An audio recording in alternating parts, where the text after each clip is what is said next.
Hey, welcome everybody. How's it going, Mr. Steele? What up? I was Thanks for slacking. joining us today. I didn't repost, yeah, but now I am. All right, no problem.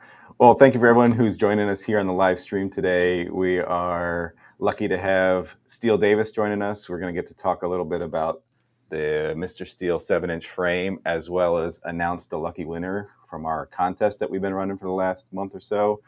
Here's the new BMW iX2. To reveal that new winner, and we will have that person get a signed RTF straight from Steele himself. Being shipped out. Signed, but you can't see it. So they signed it? Okay, cool. So yeah.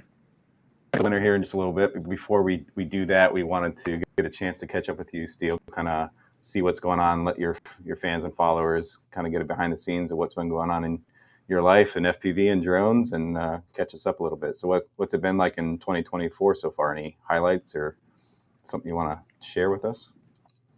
It's been super busy. Give me one sec. I'm doing this damn share thing and it's being real slow. There we go. Cool. Yeah, 2024 as a whole already is flying by. I didn't expect it to go by as quickly as it has been going by. But as far as what I've been doing, it's been extremely busy. I don't even know how to. I don't even know what I'm doing. I thought I was going to be able to, have a little break in the spring because last fall was pretty busy too, and then it's just been nonstop. So I'm just working on a lot of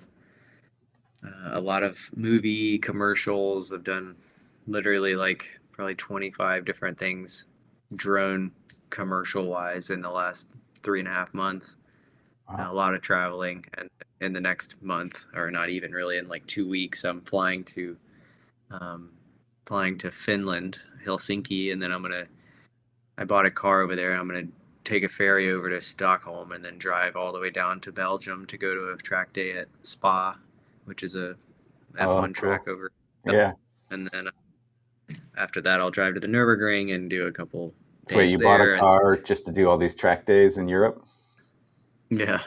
That's awesome. I'm going to ship it back. It didn't start out that way. Like I was going to go to the Nürburgring this year anyways, because it's been something that I've been saying I'm going to do for like 3 years. I haven't done it. And I was like, yeah, I'll just go in August, because a bunch of buddies of mine were supposedly going to go, and then everybody couldn't commit. And I found this car like in November of last year, and I was like, this thing's super cool. It's like the coolest build I've ever seen. It's an old E36 or E36 M3 that's like fully, as if you had no limit and you wanted to make the perfect track day car, that was what you would do.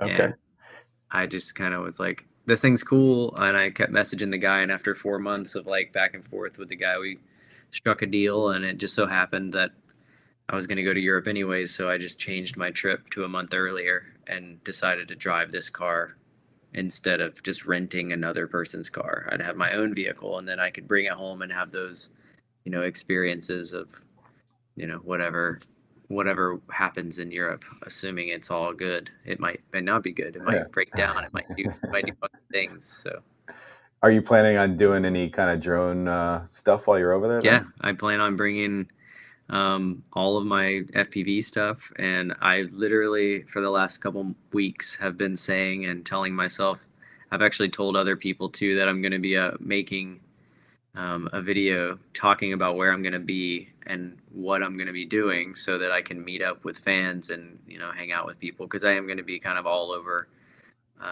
that kind of northeastern, or really northwestern Europe. So I'll leave Finland, and maybe now is a good time to talk about it. I don't know how many people are in here. Yeah, go for it. I'll probably end up making a time, but I don't know the schedule. I have the schedule, but it's like really tight in the first week, so I don't know how many people I'm actually going to be able to make up with or meet up with. So I don't know. I'll do a video on it when I can think about where I'm going to be and how it's going to work out, because there's still some up in the air plans. I may end up going to Italy and working on a movie for 5 days right at the end of that, or I may go to Austria and do a private track day with some like really gnarly fancy people, and I don't know. It literally is just up in the air. But the first week is set. Like I have to be at Spa on the 11th of July. Okay. For a track day that I've awesome. already That's coming up pretty soon. That's exciting. That sounds like it's going to be a really fun time. And I've learned with cars, if you plan too far ahead, you're probably it's gonna change because something will happen, especially when you're pushing it out on track. But it sounds like it's going to be a cool adventure. And I look forward to seeing like the drone footage too, because that sounds like a lot of those locations alone are really cool locations. Yep. Cool, man. Yeah. Well, if you guys are in Europe and you want to hang out with Steele, maybe stay tuned and see what he's doing. That sounds fun. So how long have you been in drone stuff now? Because I feel like time's flying by fast. It's got to be like, what, 10 years now? Longer? I mean, I started flying drones December 2013. Okay. So, and I got my first FPV drone in June or April of 20. No, it was April of 2020. Or sorry, April of 2014. So it's been for 10 years, I guess, now. I've been saying 10 years for like the last year and a half because it's right. Round it. It's close enough. And now that it's actually 10, it's a lot. But, it's still fun. I'm still flying gear from 2016. And the only thing new that I've bought recently outside of, I have some like prototype ESC stuff and some prototype motor stuff and prototype props and all these like random little products that I have. But the only thing new that I bought is a DJI Mini 4. Okay.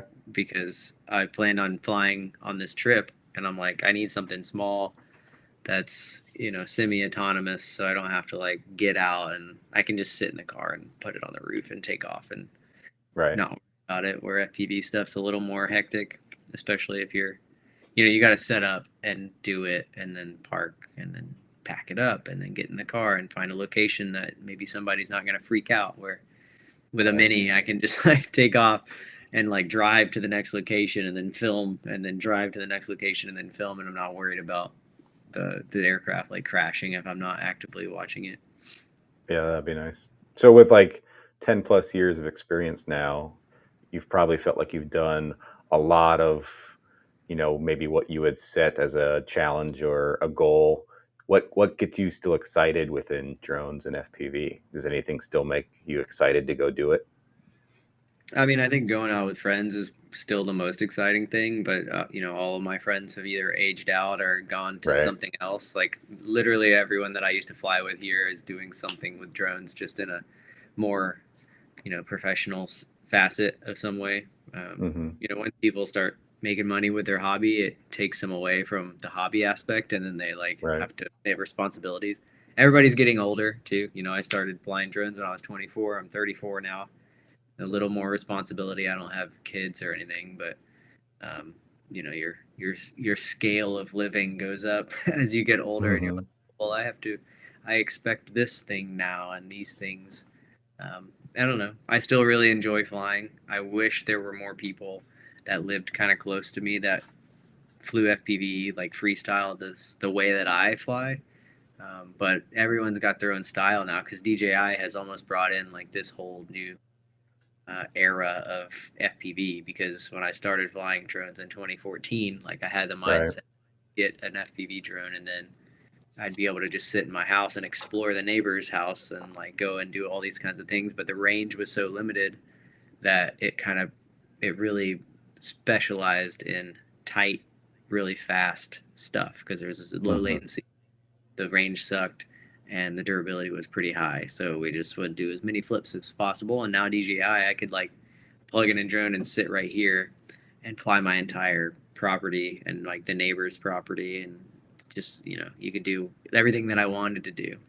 But when you get to it and you're new and you do that and you crash and you don't remember where you were because you weren't paying attention, you were just flying, that's kind of a problem as well. That was a thing I learned in the beginning, is like, hey, remember where you are, so when you go down in tall grass somewhere and the drone battery comes undone and you can't like arm the drone or do anything funky to find it, then you'd kind of have an idea where it is, or it's just on fire. And that was usually the case too. Shit would just catch on fire. All the smoke. Like, there it is. It's over there. It's on fire. So Yeah, the good old days. For all you guys that are in the chat, thanks for joining us. If you guys have any questions or comments that you want to share while we're here with Mr. Steele, go ahead and do that. We'll try to do our best to get to the comments and answer or reply to what you guys want to talk about. In the meantime, Steele, can we talk a little bit about this 7-inch Mr. Steele build that we have available and the one that we're going to give away today too? So stay tuned, guys. We're going to do that here in just a little bit. But can you maybe say what makes this a little special and why it's the right setup for what you use it, and what do you use this type of frame and build for? So the original reason that was developed was in 2021, I guess, or 2022, I guess now, spring of 22. I can't remember. It was in the last 2 years. I went to Mount Everest twice, and I think it was spring of 20 or fall of 22 and spring of 23, or it may have been fall of 22. Because I went to Everest the first time and I brought a bunch of FPV drones with me, and I didn't really know what to expect. I had like a couple people trying to make me this custom drone because I looked at some weather charts and I was like, you know what, it's going to be above 20,000 feet above sea level. The air is going to be super thin, and the average temperature, at least from what the online charts said, was between 0 degrees Celsius and negative 40 degrees Celsius, which is, freezing 32 degrees and all the way down to like -5 or -10 degrees. Well, I guess -40 would be -40 as well. But yeah, like below zero and just barely over zero in the highs, and high winds too. So I was like, well, I need something special. I need to like protect the battery, and I needed to fly a long time. I'm carrying a GoPro. And at the time, the first time I went, I just put like higher KV motors on a 5-inch drone and went up there with 5.5-inch props and flew. And it was all right, but I was a little, down on range. Like I couldn't quite get to where I wanted to go. So I needed something a little bit bigger, a little more efficient. So I asked the second time before I went. I didn't even know I was going a second time until a couple months before. And I asked Sean at Impulse if he would help me develop some kind of, larger armed drone to give me a bigger prop diameter. So, and at this time the Dead Cat had just come out, and the Dead Cat's purpose for the 5-inch drone was to literally just be able to live stream. It's like a live stream drone, so you don't have props in shot. People always ask me like, what flies better, the Dead Cat or the X? Well, realistically, the X is always going to fly better, but the Dead Cat is specifically built to get props out of shot so you can run lower angle, and there, it's substantially right.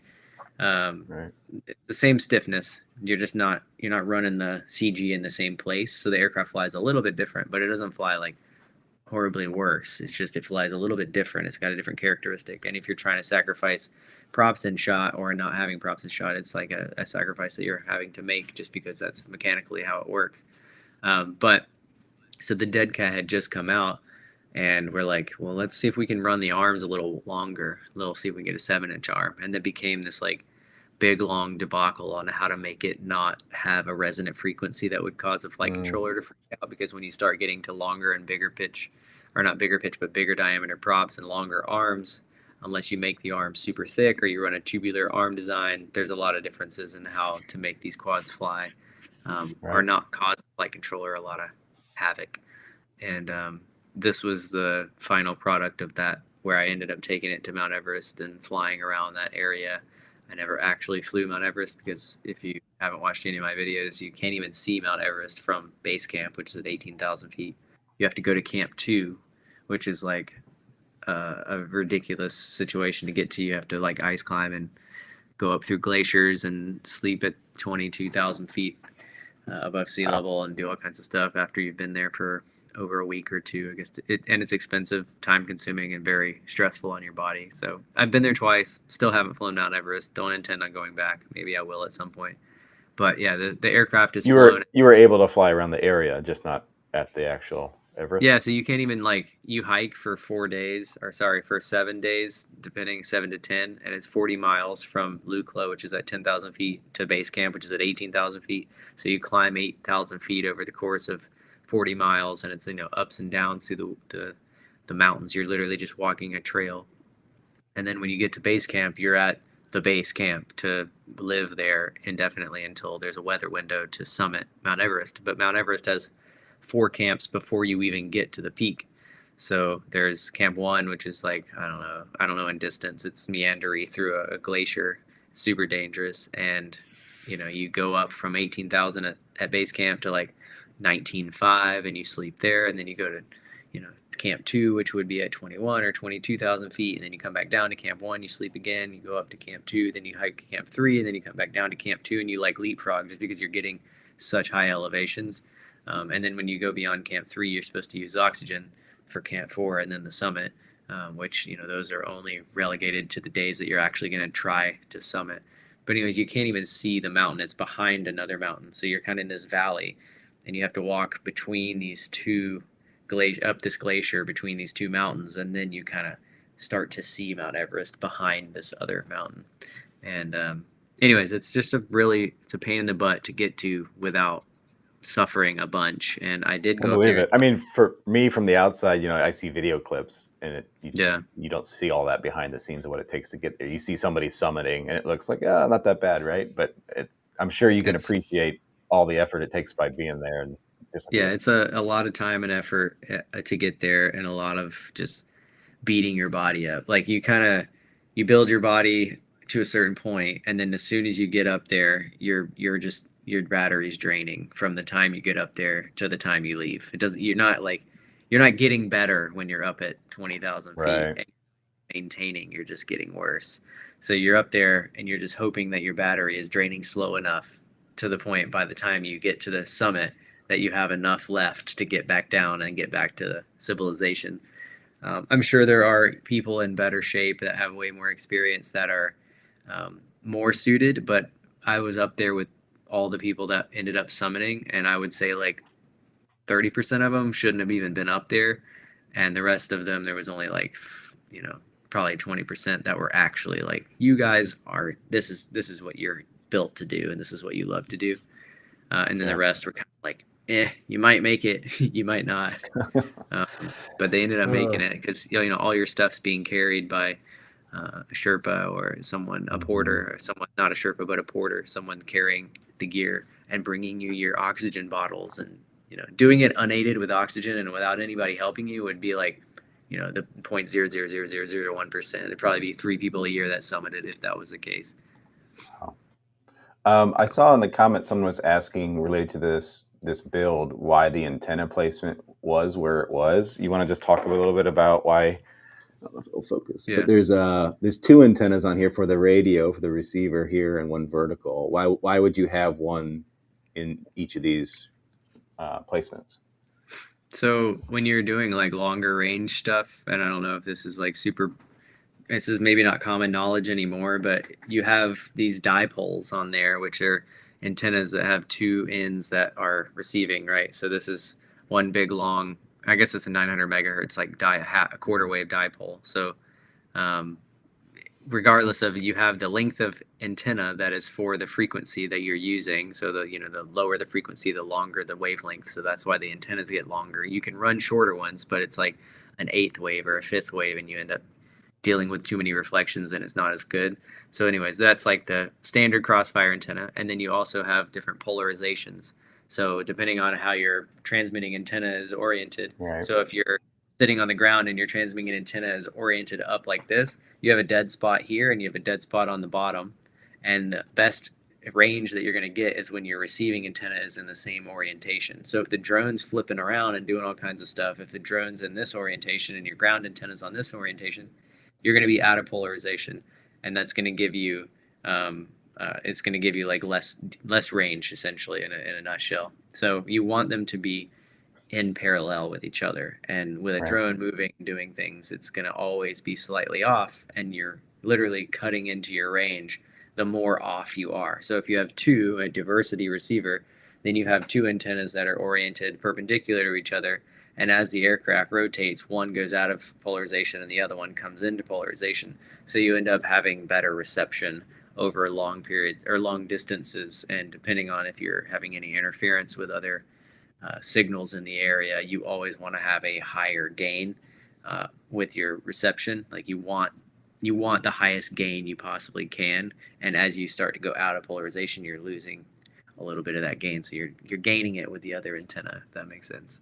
Yeah, that's a good explanation. So that's why you have and a good point. Yeah, there's a diversity front. system on here. Yep. The one in the Yep, but the one in the front is so when you turn around and you come back towards yourself, if you have that one in the rear, the camera ends up blocking half the radio because you end up or half the antenna. So when you're flying back yourself, you're kind of having to go through the GoPro to get back. So that's why that one is up kind of up near the front, and the majority of the antenna protrudes beyond the GoPro, where if it were in the back, then it wouldn't. And then flying away from yourself, having the perpendicular, or sorry, the horizontally placed antenna makes it a little easier. And then the GPS is obviously placed to point towards the sky. That's why it's angled down a little bit. So when you fly forward, it's kind of flat. Yeah, that may not be obvious at first. Why is this angled backwards? Is because when you're flying forward, it's going to be vertical. Yeah, you're getting it. Yeah, I mean, there's also other ways to make things better. Like you could potentially run like a longer transmitting antenna for your video signal. But again, like how ridiculous do you want to get to the point where can you pack it into something? And that's kind of it's always a trade-off of like performance. Yeah. Do you want the highest performance, but it's super fragile and you can't bring it anywhere because the antenna is this long and it's going to snap if you put it in your check bag or whatever. So I don't know. There's always trade-offs in range with ridiculousness, and obviously depending on how big the antenna is and how long it is, it might cut into your flight time because it's got so much drag on the system.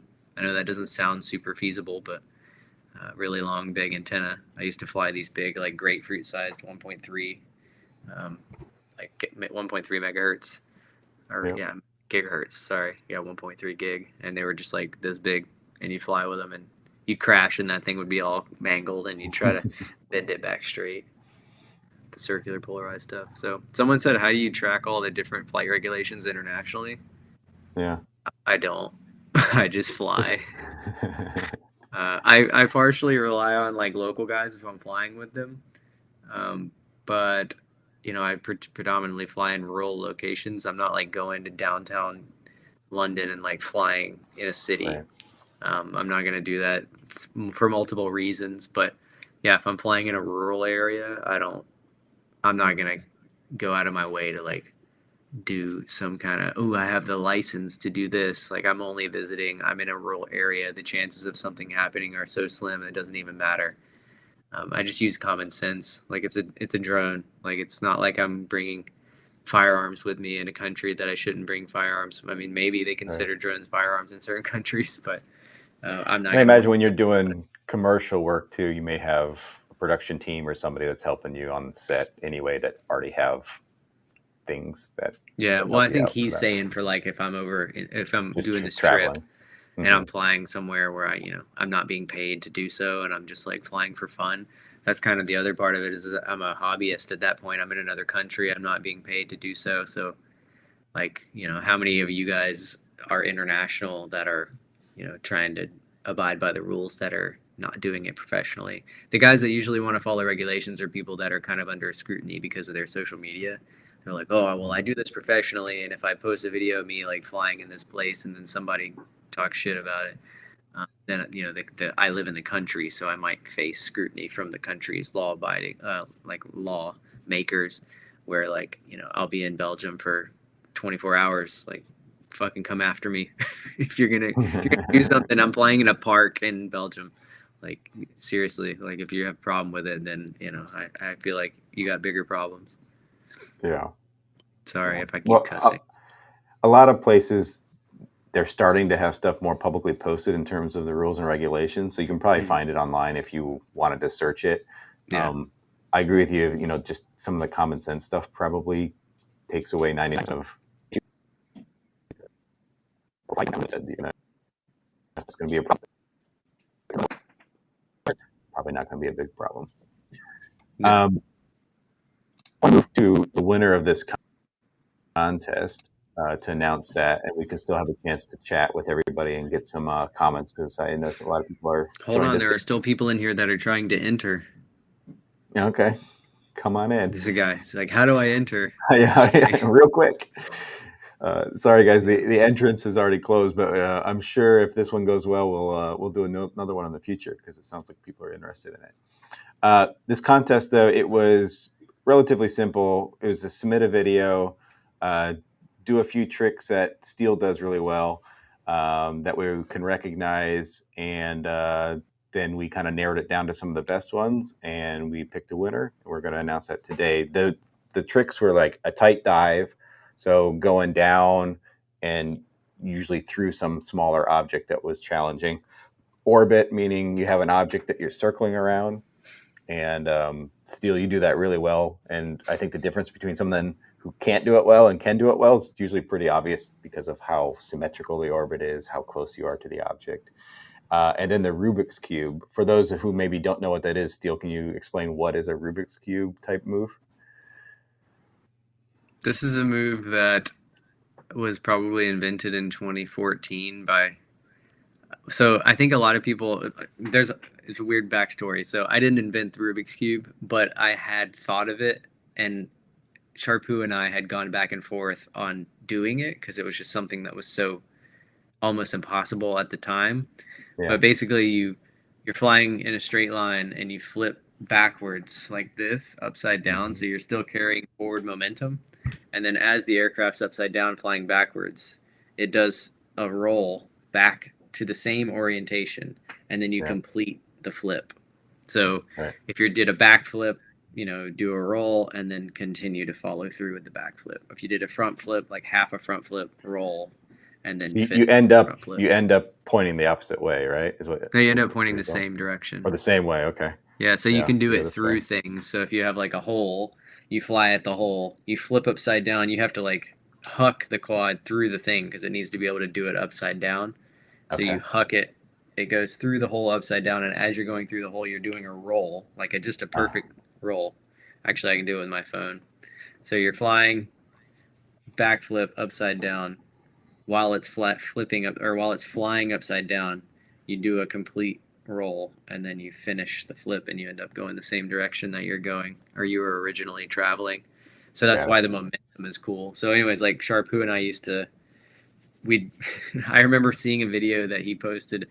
I did it too. Like I knew it was possible, and I knew eventually at some point you'd be able to do it like a millimeter off the ground. But at the time, like when you went full zero throttle, your props would turn off. And this is one of those like snappy maneuvers where you flip really fast, do a roll really fast, and then finish the move in the time that you don't crash. So we'd go up to like 200 feet, and then, 399, and then half roll. And then by the time you did the roll, because your rates were so slow at that time, and you were like hectically trying to not hit the ground. So I remember seeing, I had done it. Then I saw Sharpoo post a video about it, and then we talked about it at Drone Nationals. And I don't think it was actually like properly. He called it the Rubik's Cube. He's the one that named it. Okay. But I think in some way, shape, or form, we were like parallel working on it, but no one ever. I've been working on stuff with people for years, like in like succession. Like one person will do it, one person will do it, and then the name gets accredited to whatever. I don't have anything named after me. I have 0 tricks named after me. But I've invented a lot of tricks. Yeah. We gotta get us. What would you call one if you named one? A Mr. Steele? Or that's a dumb thing. I don't want anything named after me.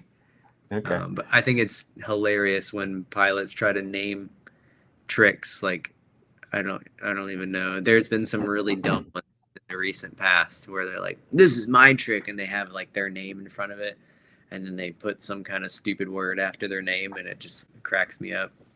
Yeah. So, I don't even know. The Maddie flip became so popular. Yeah. And it's funny now because no one even knows who Maddie was. So they're like, why do they call a Maddie flip a Maddie flip? Eventually it's going to be translated into like the Marty flip or the Mighty flip or something. Lost in translation. It's just lost in translation over so long. That's true. Yeah, was it another one? The what's that upset? The inverted like trippy spin or something like that they call it now. Yeah, where you flip up. You do an orbit, but you're upside down. Yeah. Trippy spin. Yeah.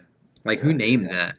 I think it was so funny at one point. DRL had this like trick index thing. Do you remember that? Oh, I do remember that. Yeah. So they had the DRL Drone Racing League. For people that don't know, they had this like website where they had a list of tricks that were FPV tricks, and they were like cataloging them. And they had a video and the person that like invented it. So they had all these different tricks, and it was getting ridiculous. They were like, the flippy flop 9,000 over like bubble tray, and I'm like, what is happening right now? And the trick is like something that no one could ever replicate ever again. And they're you know, but they had a bunch of tricks on there, and it was just fun to see them try to name tricks. So it's because it's like skateboarding, you know, like kick flip, hard flip, inverted heel flip or whatever, and then the impossible. But they were just putting these really stupid names, like the jelly bean roll. And you're like, that only exists if there's a gap that's looks like a triangle or something. Like it's the same thing as every other roll, but just because it went through this particular obstacle, you called it that. It was kind of dumb. Right. But I don't know. Well, anyway, so we tried to put a contest with some fun around it with some tricks and moves that you're kind of known for. But why don't I go ahead? We have a little video clip that kind of announces the winner in a fun way, and then what we'll do, we're going to watch the winning video clip together, Steele, and get your feedback on it and hear your thoughts. Sound good? Yeah. Look at that like weird emoji. It's not like a shotgun. It's like Abby. Let's do that. All right, here we go. Here's the winner. You guys ready? Go.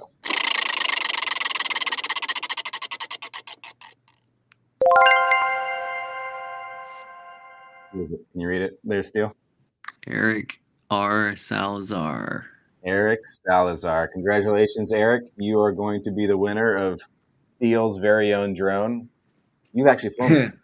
Yeah, this was like hey, make sure this is all good before we make it official drone. So I've had this one for a few months, probably like 6 months now. But yeah, 7-inch. It's been crashed by me in my yard. There's probably some dirt particles in the front of it. It's not too bad, actually. There's no scratches or anything. But yeah, I signed the top of it here in red, so because no one can ever see it, and I never have a silver Sharpie on me. But does he get lifetime customer support from you if he needs it to? He does. He does. He gets my personal hotline. Cool. Well, congratulations, Eric. Let's go ahead. We're going to watch the clip here. It's about 40 seconds. Go ahead and talk through it, Steele, as we watch it, if you have any comments or thoughts, and everybody else chime in too. Here we go. Super. He's running a Tyrannus, which is awesome. Well, first of all, he's got the snappiest style, which obviously is very similar to mine. And he's flying low to the ground in like a seemingly not cool place to fly, but because he's flying so aggressively, it becomes cool. There was a Rubik's Cube right there, so he did orbit. That was a good job. It was a slow one. That's kind of my thing, where you get the roll slow. I'm going to go back to the Rubik's Cube here. Let's go. He goes over the trailer. Yeah, the cool part is the fast flick and then a really slow roll, waiting until you get as close to the ground as possible and then catching it at the last second. There's always like style points for that. And then I guess he's debating on diving this thing. Yeah, that was like an almost dive. Oh. So he kind of goes over it blind there. Backwards. Oh, and then he bounced off. I like the wall. I don't know what those are called, but I do those all the time. Just a bonk where you like, I guess it's called a bonk, where you like hit stuff. Okay. I don't know if he intentionally did it on that wall, but he bonked to the wall. I do that all the time. Right. All right, I'm going to play it one more time. See if you see anything else that you want to point out. There's the orbit. So he's going around the pole. Yeah. So I don't know if anybody's ever noticed, but counterclockwise orbits are way easier than clockwise orbits. Why do you think that is? Just the way that you... For Mode 2 controllers, pulling down and left is a lot easier for whatever reason, because your yaw input is really, you're pulling it towards you. But for whatever reason, going to the right when you're having to push the yaw away and manipulate throttle can be a little more challenging. So if you ever want to get like really, really good at orbits, you got to practice them both ways, because the counterclockwise are the easiest, and then clockwise becomes pretty hard. But I think for Mode 1, it might be a little easier because throttle's on the right and your yaw's on the left. Yeah, that's true. Yeah, I've only ever flown Mode 2. Have you ever tried to fly any other modes? I've tried Mode 1. It's so like it just blows your mind. I don't know how to. So Mode 4 is the opposite. So throttle and yaw. What did Nowak fly? Didn't he fly? He flew some Mode weird 1. Mode? Yeah. Okay. So certain tricks were really easy for him, and certain tricks were really hard because he was flying like completely different. I don't remember how is Mode 1. Throttle and pitch are flipped. So on your left stick you have yaw and pitch, and on the right stick you have throttle and aileron. So it's like super weird because your throttle's on the right. And he tried to fly. He could fly mode 2 as well, but he never like completely switched. I remember there was a time he was considering like just selling his mode 1 radio and just using mode 2, but he tried it for a couple of days and he's like, it's just too much. I'll stick with mode 1. Yeah. Well, congratulations again, Eric. We'll get in touch with you to get this shipped out from Steele.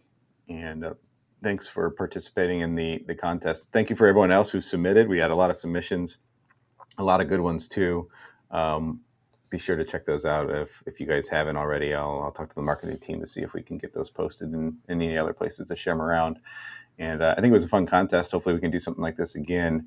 For those who are interested in the frame that we were been showing you today and you weren't one of the winners, we do have it available on getfpv.com right now. So this is a full RTF build, and you can choose if you need the accessories like goggles, a controller. We have the Tango 2 Pro in stock, DJI goggles, things like that. So the full build's there if that's something you're interested in. GetFPV.com has it in stock right now with most of all the accessories too. You can pick up FX backpack and other things that are common with what Mr. Steele flies. Cool video too that you put along with this one, the My 7-inch. That one's on Steele's YouTube page if you guys want to check that out. This Juno Loco, or he wants me to answer why I don't run ELRS on my long range quads. What do you think? One is because I just like stuff that works, and the ELRS is still like in the teething process where they, stuff works and stuff doesn't, and you got to have this particular module and this particular receiver. And I've had the same Crossfire receiver and the same transmitter for 6 years now, and I don't have to do anything. It just updates over Bluetooth, and if I don't need to update because there's not a problem, then I just don't update. I just had a lot of really great success flying Crossfire and Tracer. I don't have any fail-safes that I haven't had a fail-safe with Crossfire in like 5 years, and I haven't had a fail-safe with Tracer in probably a year. Just because I'm not flying super far away with Tracer, and when I'm doing Crossfire stuff, you can mitigate risk. I don't know. Unless there's like and I have had this happen. If you're on set and there's a what do they call those things? There's like a transmission that they send high quality video signal back and forth. I can't remember the name of it at the moment, but it basically just sends video to the video village, and so that they can see what cameras are seeing. Anyways, one of them was on a motorcycle and it was running like 4 watts of 900 megahertz, and it blew the quad out of the sky. Like I had perfect video and the quad just fail-safed, and I was like, oh great, just locked up. But yeah, that's pretty common when you're around like really aggressive, like multiple people on that type of frequency on really high power right near you. That's just inherent. You're going to experience that, but that's not something that most people are coming across on a frequent basis. Yeah. What does this guy want? What does this guy ask? Come such a long way from the early days at FPV where you're so conscious of frequencies and things like that. They were more sensitive. So it's less common to be an issue now, but still have to kind of understand how it works. Yeah. You see some other comment you wanted to respond to? Yeah, I'm trying to find it. Sky King FPV asked a comment. Is there any chance of me dropping a V2 Chesty with dual heated battery storage and hand warming? I mean, the hard part of making products for FPV community is, one, everyone's really cheap. So we can make that product, but it's probably going to cost $100+. And how many people are going to pay $100+ for a lipo bag? Right. So you got to kind of gauge your audience versus the product that you're making, how long in development is going to take to make that product, and then how many are you going to sell? If I'm selling 20, that makes no sense to make that product because I'm probably going to make like $15 on each of them, and that's not going to cover my cost to make it. So it's not that I can't make these products or I don't like making products. It's the problem is like picking smart products that are, not necessarily in the market already, or they are and they need a lot of tweaks to make them perfect for my application. And then also, is it a product that other people are going to want? I usually just make products that I want and other people like them, but it's getting harder and harder because everything gets copied and everything just gets immediately cloned. Like 3 months later, you're going to have the exact same product that you just spent 6 months or a year or 2 years developing. And then there's going to be some random company that's like, oh, look at our stuff. We just came out with the exact same thing 3 months later. So you have a 3-month window to get your product and sell as many of them as possible within reason. So it's just hard. The FPV community is very small in relation of like people that are buying new stuff. There's a lot of people that fly, but they're not constantly like doing the cycle because it's just too quick. I mean, like product cycle is like 6 months and you need everything new. And I think it's getting to the point now where, you know, most people are like, I'm tired of buying new stuff every 6 months. So I'm just going to fly what I have until it breaks. And then maybe in a year, I'll dive into it again and buy some more new stuff. And I'm kind of in that boat. Like everything new, I just like flying and I don't want to sit there and tinker all day. I just want to go out and fly and rip balls and, you know, crash and repeat. So that's kind of where. Cool.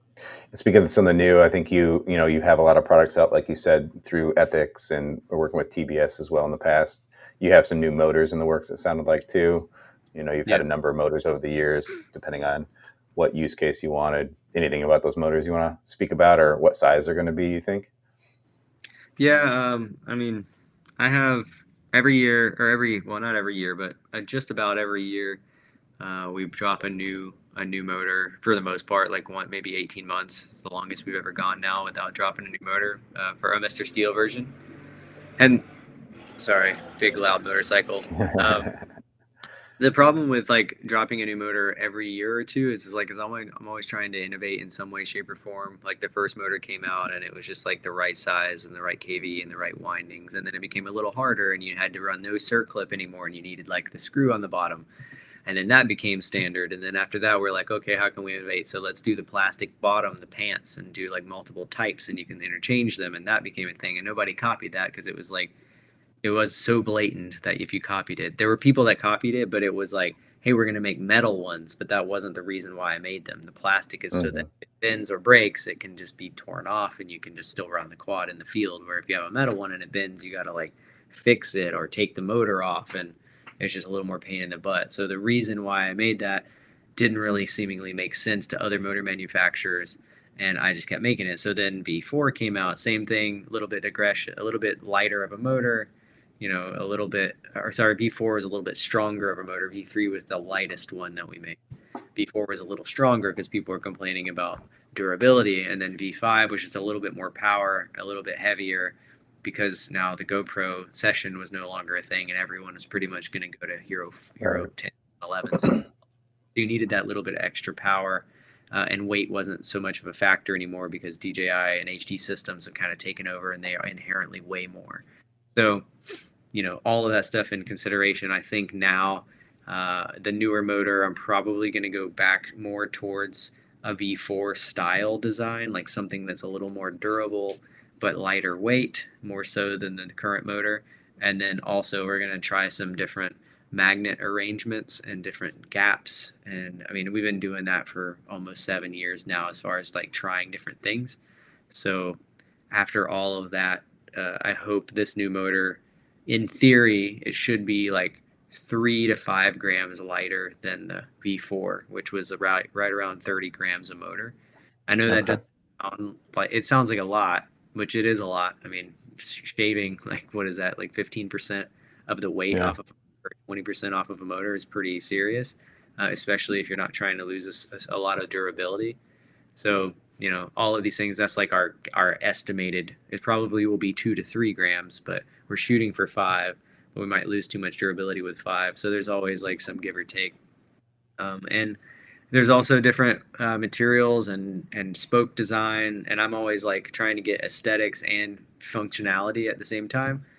And aesthetics are really hard to make. Like you can make a motor that's strong, and you can make a motor that looks great, but making both of those things in the same thing is very, very difficult. You need a lot of experience in one, and you need a lot of time to try to make the thing look right, because there's so many, you know, nuances of whether or not the motor can physically do that. Or, you know, I like concaved motors because it reminds me of like a car wheel, and I love I love like super dished car wheels.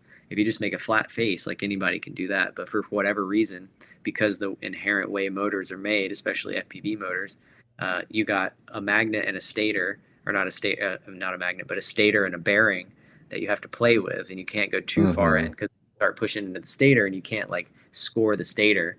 You have to, get the stator, and then the motor would be too high if you went too high on the sides, and then it wouldn't line up with the stator anymore.